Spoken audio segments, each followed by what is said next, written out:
overwhelming positive response. When you're Nick Shell, you're used to people hating you, yet continue to watch your videos, of course. But I made a video called "If I Raise My Hair Part to the Highest Point of My Receding Hairline, ... I made that video within like 24 hours, man. We're talking about 457 views, 14 comments, almost all of them being positive, 27 thumbs up versus only 3 thumbs down. I'm used to getting more hate mail than I am fan mail there. So clearly the free market, because remember I'm a libertarian, the free market has clearly decided that that was a good look for me. And even all day as the comments have been coming in, I've been seeing the thumbnail here as it clearly exposes my hairline here.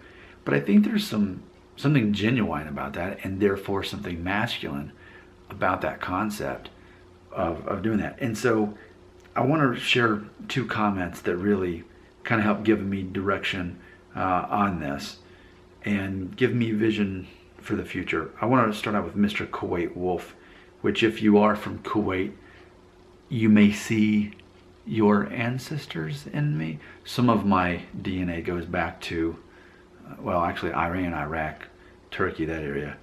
As I talk about on my other channel, Family Friendly Daddy Blogger, we talk about DNA test results in there. But here's what Mr. Kuwait Wolf said, quote, "Much better when people have their hairline right at the vertex of the recession. It's kind of like they know what they're doing with their hair. I have quite a recession, but I always part it at the vertex of my recession, because if I don't try too hard, subconsciously people will not point out my hairline, because trying too hard will automatically reveal the hair loss." And I definitely agree with that. I think there's a fine line between what I was really wanting to go for, and that's just kind of the mopped over look where it's just kind of a vague hairline.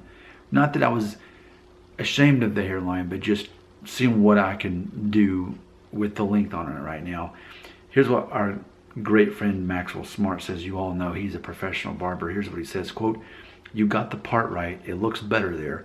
I would try putting the part in while the hair is damp and then letting it dry naturally without any product.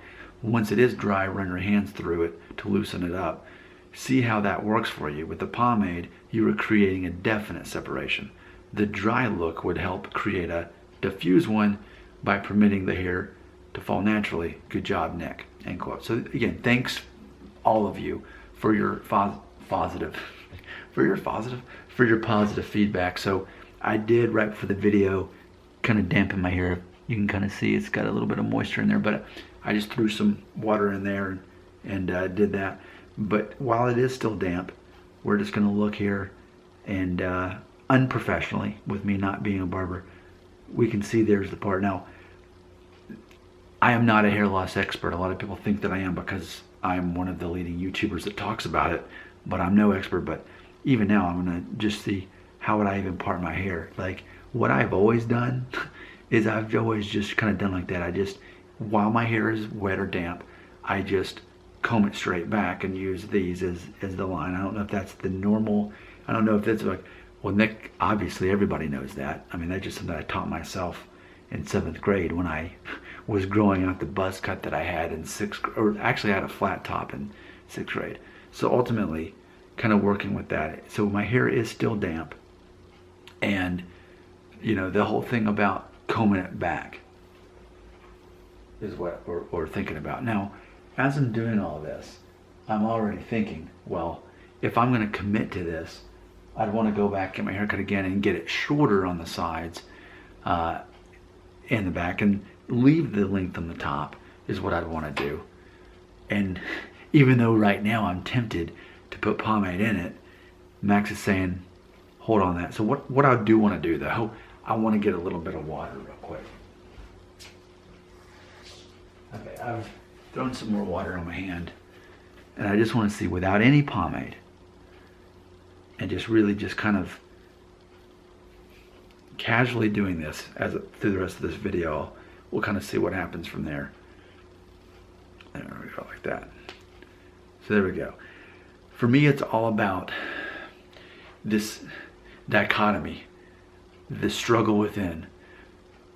Do I want to continue to commit to the Paul Rudd "This is 40" look, where it would be, which to get to that, I'd have to have the long mop thing going on. But I just feel that at this point, the best way possibly to work with the hairline is to expose the hairline. Get this pushed back but shorter. Leave the length on the top and even continue to grow the top, definitely.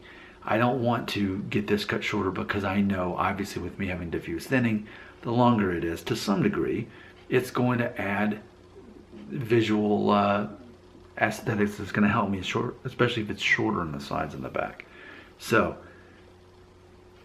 that's what I'm debating right now. Like, it's funny because I keep saying I'm all about low maintenance, and it kind of feels like as my hair's longer and just kind of in my face, that's more maintenance than just committing to this hairstyle of this whole pushback thing and parting it according to what's already there.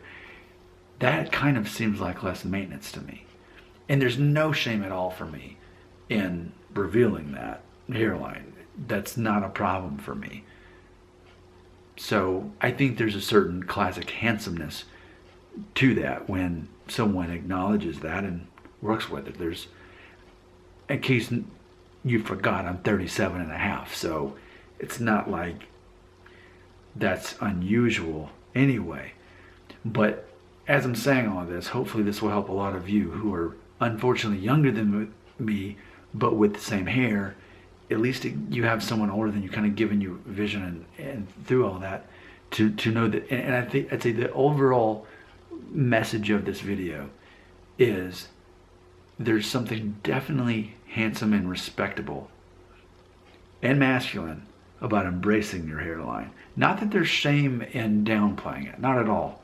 But I think there's definitely something special about working with what you got in a situation like this.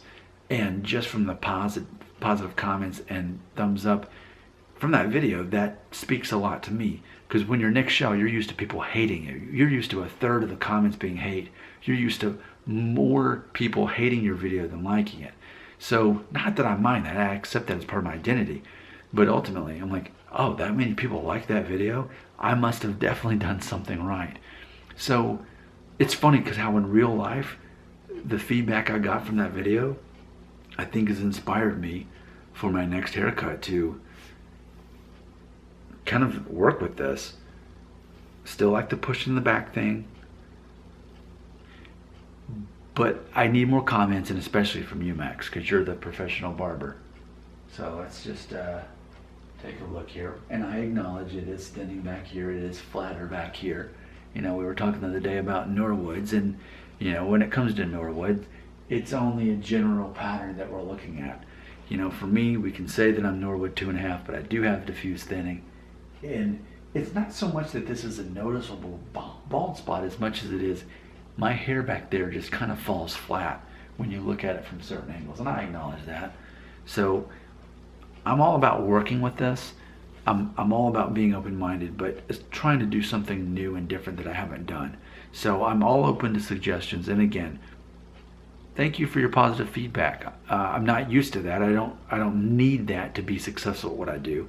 But when someone says something nice, I'm like, I actually like what you did. I'm like, oh, so not everybody hates me. Because I mean, I just get so much hate mail. It really threw me off. It's like, that's like one of the most well-received videos I've ever gotten. So forgive me that it caught me off guard. But yeah, thanks for that.